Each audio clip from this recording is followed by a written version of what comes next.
መንግስተ ሰማያት ቀርባለችና ንስሐ ግቡ። አሜን።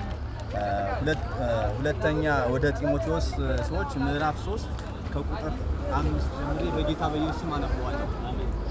የአምልኮት መልክ አላቸው፣ ኃይሉን ግን ክደዋል። ከእነዚህ ደግሞ ወደ ቤቶች ሾልከው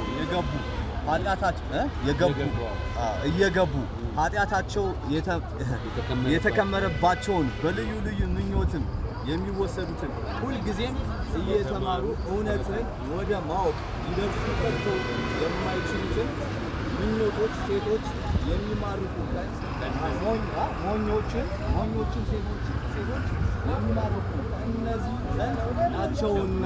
አሜን ሃሌሉያ። አምልኮት መልክ አላቸው፣ ኃይሉን ግን ክደዋል። ከነዚህ ደግሞ ራቅ። ብዙ የሃይማኖታዊ ስርዓት ወግ ያለበት ሀገር ላይ ነው ያለው፣ ግን ኢየሱስን ክደዋል። ኃይሉ ኢየሱስ፣ ብርታት ኢየሱስ፣ አሜን ጽድቅ ኢየሱስ። አሜን። መልኩ ሳይሆን እኛ ጋር ነው ህይወት። ክብር ለኢየሱስ።